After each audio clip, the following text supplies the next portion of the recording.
देश में बीते 24 घंटे में कोरोना के 3,46,000 से ज्यादा नए मामले, 2,624 लोगों की मौत। दिल्ली महाराष्ट्र में कोरोना की रफ्तार बेकाबू। दिल्ली में एक दिन में 24,000 से ज्यादा नए मामले, हर 4 मिनट में एक संक्रमित की मौत। महाराष्ट्र में एक दिन में कोरोना के 66,000 से ज्यादा नए केस। राहुल गांधी ने कहा, केंद्र गैर जरूरी प्रोजेक्ट पर खर्च करने के बजाय स्वास्थ्य सेवाओं पर दे ध्यान। सामना ने लिखा, केंद्र ने चुनाव के बजाय महामारी पर अगर ध्यान दिया होता तो ऐसे हालात नहीं होते। सिंगापुर और यूएई में उच्च क्षमता वाले ऑक्सीजन टैंकर मंगाने की तैयारी में केंद्र सरकार। गृहमंत्री अमित शाह ने राज्यों को उत्पादन बढ़ाने के लिए बंद पड़ी ऑक्सीजन इकाइयों को दोबारा शुरू करने के दिए निर्देश। झारखंड के बोकारो से लखनऊ पहुंची ऑक्सीजन एक्सप्रेस। यूपी के अस्पतालों में ऑक्सीजन की कमी होगी दूर। रेल मंत्री पीयूष गोयल ने ट्वीट कर दी जानकारी। कोरोना के इलाज के लिए एक और दवा के इस्तेमाल को मिली मंजूरी। जाइडस कैपिटा की दवा विराफेन को इमरजेंसी इस्तेमाल की इजाजत। 18 से ज्यादा उम्र के मरीजों को दी जा सकती है विराफेन। कोरोना के बढ़ते संक्रमण को देखते हुए पूरे उत्तर प्रदेश में शुरू हुई 2 दिनों की साप्ताहिक बंदी। इस दौरान साफ सफाई, सैनिटाइजेशन और सर्विलांस अभियान चलाया जाएगा। वैक्सीनेशन अभियान भी रहेगा जारी। कोरोना महामारी के बीच गरीबों के लिए मोदी सरकार ने दिया राहत पैकेज। अगले 2 महीने तक हर गरीब को मिलेगा 5-5 किलो मुफ्त अनाज। फिल्म अभिनेता सोनू सूद एक बार फिर बने कोरोना मरीजों के लिए मसीहा। बेड के लिए 6 दिनों से भटक रहे नागपुर के लिए एक मजदूर के लिए कराया बेड का इंतजाम। देश में कोरोना के बढ़ते मामलों के बीच एक्शन में केंद्र सरकार। शुक्रवार को प्रधानमंत्री मोदी ने की 3 बड़ी बैठकें। कहा, सभी लोग एक तरह राष्ट्र के करे काम तो संसाधनों की नहीं होगी कमी। आज पंचायती राज दिवस के मौके पर प्रधानमंत्री मोदी ई संपत्ति कार्डों के वितरण का करेंगे शुभारंभ। प्रधानमंत्री दोपहर करीब 12 बजे वीडियो कॉन्फ्रेंसिंग के जरिए होंगे शामिल। राष्ट्रीय पंचायती राज दिवस के मौके पर प्रधानमंत्री राष्ट्रीय पंचायत पुरस्कार 2021 भी प्रदान करेंगे। पुरस्कार कई श्रेणियों के अंतर्गत दिए जाएंगे। 224 पंचायतों को दीनदयाल उपाध्याय पंचायत सशक्तिकरण पुरस्कार से सम्मानित किया जाएगा। 30 ग्राम पंचायतों को नानाजी देशमुख राष्ट्रीय गौरव ग्राम सभा पुरस्कार दिया जाएगा। 29 ग्राम पंचायतों को ग्राम पंचायत विकास योजना पुरस्कार दिया जाएगा। 30 ग्राम पंचायतों को बच्चों के अनुकूल ग्राम पुरस्कार दिया जाएगा। ग्राम पंचायतों के साथ 12 राज्यों को ई पंचायत पुरस्कार भी प्रदान किया जाएगा। एमपी में जारी है कोरोना का कहर। प्रदेश में कोरोना पॉजिटिविटी दर 23.7%। 24 घंटे में 13,590 नए मामले। इंदौर में 1782, भोपाल में 1753, ग्वालियर में 1196, जबलपुर में 806 नए मरीज। प्रदेश में 74 मरीजों की मौत। एक्टिव मरीजों की संख्या 87,640। छत्तीसगढ़ में कोरोना का कहर जारी। 24 घंटे में रिकॉर्ड 17,397 नए मामले। रायपुर में 3,215, दुर्ग में 1,857, रायगढ़ में 1,144 नए मरीज।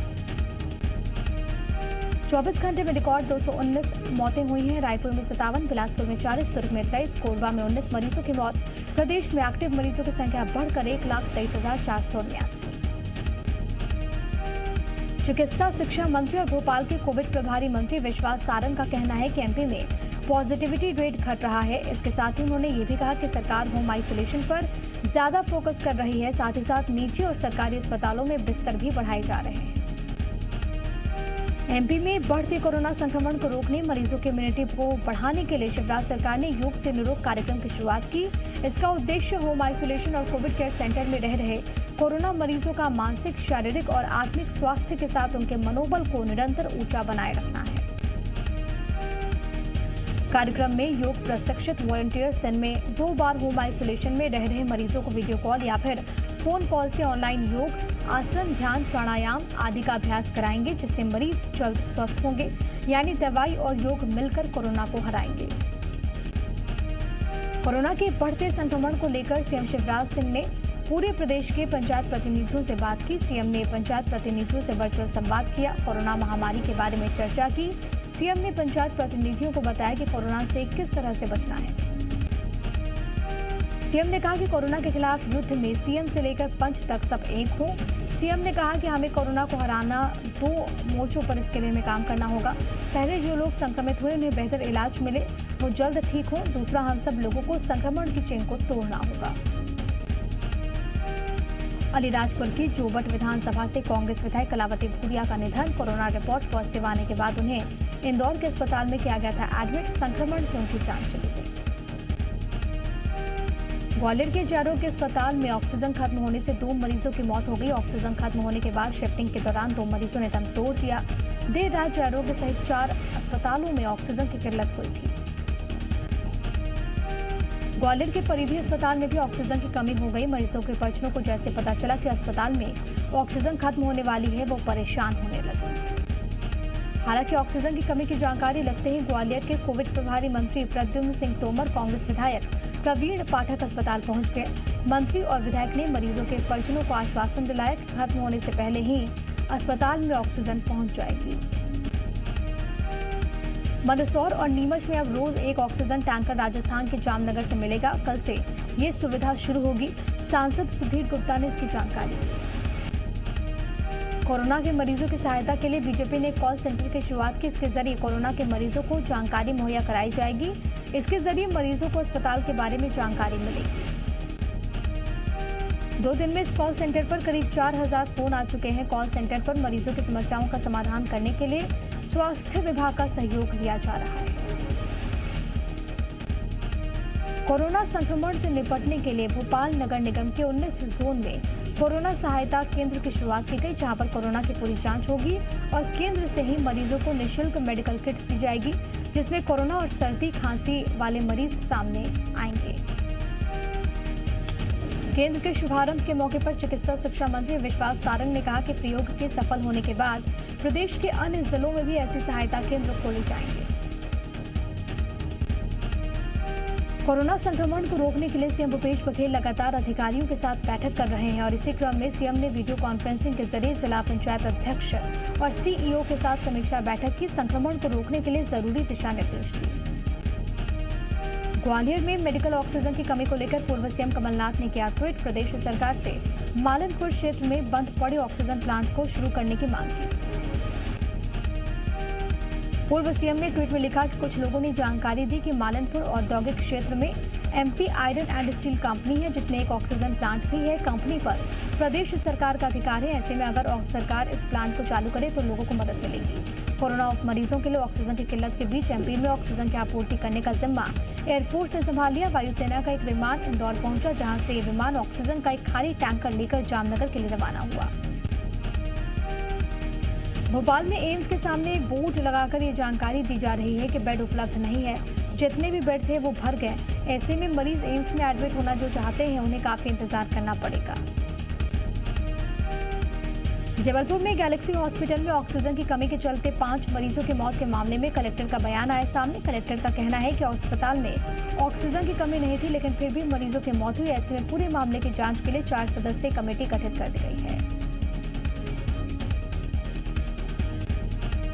कलेक्टर ने बताया कि इस कमेटी में 2 एसडीएम, 1 पुलिस अधिकारी, ऑक्सीजन की व्यवस्था संभालने वाले डेप्यूटी कलेक्टर शामिल हैं। ये कमेटी जो रिपोर्ट सौंपेगी उसी के आधार पर आगे की कार्रवाई की जाएगी। जबलपुर के गैलेक्सी हॉस्पिटल में 5 मरीजों की मौत के मामले में सियासत तेज हो गई है। परिजनों का आरोप है कि मरीजों की मौत ऑक्सीजन की कमी से हुई है। इसी को लेकर कांग्रेस के 3 विधायक गैलेक्सी हॉस्पिटल पहुंचे, प्रबंधन पर रिकॉर्ड बदलने की आशंका जताई। पूर्व मंत्री तरुण भनोट और लखन घनघोरिया के साथ पहुंचे कांग्रेस विधायक विनय सक्सेना ने मौके पर मौजूद एसडीएम को स्पष्ट निर्देश दिए कि अगर ऑक्सीजन की कमी से हुई मौत का रिकॉर्ड बदला गया तो मुद्दा विधानसभा में उठेगा। अस्पताल का रिकॉर्ड लेकर तीनों विधायक कलेक्टर के पास पहुंचे। दोषियों को कड़ी सजा देने की मांग को लेकर कलेक्टर के इंतजार में देर तक कलेक्टर कार्यालय के चबूतरे पर बैठे रहे। जबलपुर के उखरी रोड स्थित गैलेक्सी अस्पताल में 5 मरीजों की मौत हो गई। परिजनों का आरोप है कि ऑक्सीजन की कमी की वजह से मरीजों की मौत हुई। अस्पताल प्रबंधन इस बात से इंकार कर रहा है। मरीजों की मौत से गुस्साए परिजनों ने हॉस्पिटल में जमकर हंगामा किया। ये सब देख duty doctor, nursing staff hospital से भाग गए। सूचना मिलने के बाद 5 थानों की पुलिस टीम मौके पर पहुंची। हालात संभाला गया। पुलिस ने आधारताल स्थित ऑक्सीजन प्लांट से आनंद फानन में सिलेंडर की व्यवस्था कराई। गैलेक्सी अस्पताल में 65 कोविड संक्रमित मरीज भर्ती थे। 31 मरीज ऑक्सीजन सपोर्ट पर और 34 आईसीयू में एडमिट थे। छत्तीसगढ़ में कोरोना संक्रमण को लेकर हालात बेहद खराब है, जिस पर लगातार सियासत जारी है। सरकार के खिलाफ बीजेपी धरना प्रदर्शन करेगी। बीजेपी जहां सरकार को घेर रही है, कांग्रेस भी इसका लेकर इसको पलटवार कर रही है। विपक्ष के नेता सरकार पर कोरोना के खिलाफ लड़ाई में विफल रहने का आरोप लगा रहे हैं। बीजेपी नेता राज्य सरकार के खिलाफ आज दोपहर 2 बजे से 5 बजे तक धरना प्रदर्शन देंगे। प्रदेश में लॉकडाउन की वजह से बीजेपी नेता अपने आवास पर ही धरना देंगे। एमपी में कोरोना संक्रमण लगातार बढ़ रहा है। शासन प्रशासन संक्रमण की चेन तोड़ने की कोशिश कर रहा है। दूसरी तरफ भोपाल में पीडीएस का राशन बांटने के लिए बायोमेट्रिक मशीन में लोगों के थंब इम्प्रेशन लिए जा रहे हैं। बायोमेट्रिक मशीन के इस्तेमाल से कोरोना संक्रमण फैलने का खतरा बढ़ जाता है। लोगों को इस बात का पता है, लेकिन राशन के लिए कई लोग अपनी जान जोखिम में डालने को मजबूर हैं। रतलाम के बडिया राठौर गांव में पुलिस और ग्रामीणों के बीच झड़प का मामला है सामने। अब इसको लेकर ग्रामीणों के साथ कांग्रेस नेता पूर्व जिला पंचायत अध्यक्ष वीरेंद्र कुमार सोलंकी थाने पहुंचे। पुलिस पर ग्रामीणों के साथ मारपीट, उन्हें परेशान करने का लगाया आरोप।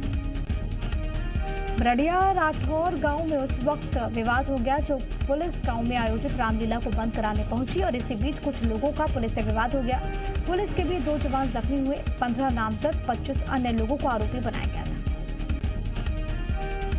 आरोप है कि मामले को ग्रामीणों और पुलिस के बीच बातचीत करके शांत कर लिया गया था, लेकिन उसके बाद पुलिस ज्यादा फोर्स लेकर गांव पहुंची। ग्रामीणों के साथ मारपीट की गई। पुलिस कर्मियों पर महिलाओं के साथ मारपीट, घरों में तोड़-फोड़ करने का आरोप है। हालांकि पुलिस आरोपों से इंकार कर रही है। रीवा के संजय गांधी अस्पताल के कोविड सेंटर की तीसरी मंजिल में बिजली गुल हो जाने से सैकड़ों मरीजों की जान खतरे में पड़ गई। बिजली गुल होने से करीब 15 मिनट तक अस्पताल में अफरा-तफरी का माहौल बना रहा। कोविड वार्ड के एमसीबी खराब होने की वजह से अचानक बिजली बंद हो गई। बिजली गुल होने के बाद मरीजों के पर्चनों में हड़कंप मच गया। किसी मरीज के पर्चन ने बिजली गुल होने का वीडियो बना लिया और इसे वायरल कर दिया। बिजली गुल होने की खबर मिलते ही अस्पताल प्रबंधन ने फौरन हालात को सुधारा। कोरोना से बचने के लिए पृथ्वीपुर के एसडीओपी संतोष पटेल ने रोजाना शंख बजाने की सलाह दी। उन्होंने कहा कि कोरोना श्वास से संबंधित बीमारी है। शंख बजाने से श्वास की समस्या ठीक हो जाती है, लिहाजा रोजाना शंख बजाना चाहिए। भोपाल में कोरोना गाइडलाइंस का पालन न करने पर 2 बैंक को सील कर दिया गया। वार्ड नंबर 17 में बैरसिया रोड के कैनरा बैंक और बैंक ऑफ इंडिया में सोशल डिस्टेंसिंग का पालन नहीं किया जा रहा था। इसको लेकर कलेक्टर के आदेश पर कार्रवाई की गई। कैनरा बैंक को 7 दिन के लिए सील किया गया, जबकि बैंक ऑफ इंडिया को 3 दिन के लिए सील कर 30,000 रुपए का स्पॉट फाइन भी लगाया गया। जबलपुर के सिविल लाइन थाना क्षेत्र में उस वक्त अफरा-तफरी का माहौल हो गया जब युवक ने कॉलोनी में बनी पानी की टंकी पर चढ़कर उसमें डूबकर खुदकुशी कर ली। जानकारी के अनुसार युवक पानी की टंकी पर चढ़ गया, वहां से खुदकुशी करने की बात कहकर चिल्लाने लगा। लोगों ने समझाने की कोशिश की, लेकिन उसने पानी की टंकी में कूदकर आत्महत्या कर ली। मृतक मानसिक तौर पर कमजोर बताया जाता है। दंतेवाड़ा में नक्सलियों ने पैसेंजर ट्रेन को रोक दिया, जिससे यात्रियों की जान आफत में आ गई। भांसी और बचेली इलाके के बीच पटरी काटकर ट्रेन को रोका गया। ट्रेन में 50 से ज्यादा यात्री थे सवार। नक्सलियों ने ट्रेन में पर्चे भी लगाए। सूचना पाकर डीआरजी के जवान मौके पर पहुंचे, तब तक नक्सली जा चुके थे। सभी यात्रियों को सुरक्षित ट्रेन से निकाला गया। किसी तरह की कोई जनहानि नहीं हुई। दंतेवाड़ा एसपी ने पूरी घटना की पुष्टि की। बीजापुर में अगवा किए गए एसआई जवान मुरली ताती के वापसी की उम्मीद अब टूट गई है। नक्सलियों ने अगवा करके उनकी हत्या कर दी। कंगालूर के पलसुम पारा के पास उनका शव पुलिस ने बरामद किया। एसपी पंकज शुक्ला ने घटना की पुष्टि की। एसआई को वापस लाने के लिए स्थानीय और अन्य संगठन लगातार कोशिशों में जुटे हुए थे। नक्सलियों से एसआई को छोड़ने की अपील कर रहे थे, लेकिन नक्सलियों ने किसी की भी नहीं सुनी और फिर कायराना हरकत को अंजाम दिया। मंडला में भीषण हादसे में 3 लोगों की मौत हो गई। घटना पाटन गांव की है। बारातियों से भरा पिकअप वाहन पलट गया। हादसे में 3 लोगों की मौके पर मौत हो गई। कई लोग जख्मी बताए जा रहे हैं। इलाज के लिए घुघरी स्वास्थ्य केंद्र में एडमिट करा दिया गया। जानकारी के अनुसार पिकअप वाहन में बारात ढेंकू गांव से बिजोरा गांव जा रही थी और इसी दौरान तेज रफ्तार की वजह से पिकअप पलट गया। उसमें सवार 3 लोगों ने मौके पर ही दम तोड़ दिया। मृतकों की संख्या और बढ़ने की आशंका जाहिर की जा रही है। बुरहानपुर में संवेदनहीनता सामने आई है। कोतवाली थाना क्षेत्र के प्रगति नगर में कल्लू के मां बाप ने नवजात बच्ची को नाले के पास फेंक दिया। बच्ची की आवाज सुनकर लोगों ने पुलिस को सूचना दी। इसके बाद बच्ची को जिला अस्पताल में कराया गया एडमिट। असम के शिवसागर में सेना और असम राइफल्स कॉर्पोरेशन अगवा किए गए ओएनजीसी के 2 कर्मचारियों को कराया रिहा। एक कर्मचारी अभी भी अपहरणकर्ताओं के कब्जे में। एक AK-47 राइफल बरामद। उत्तराखंड के जोशीमठ में ग्लेशियर टूटने से तबाही, 2 लोगों की मौत। सेना ने 291 लोगों का किया रेस्क्यू।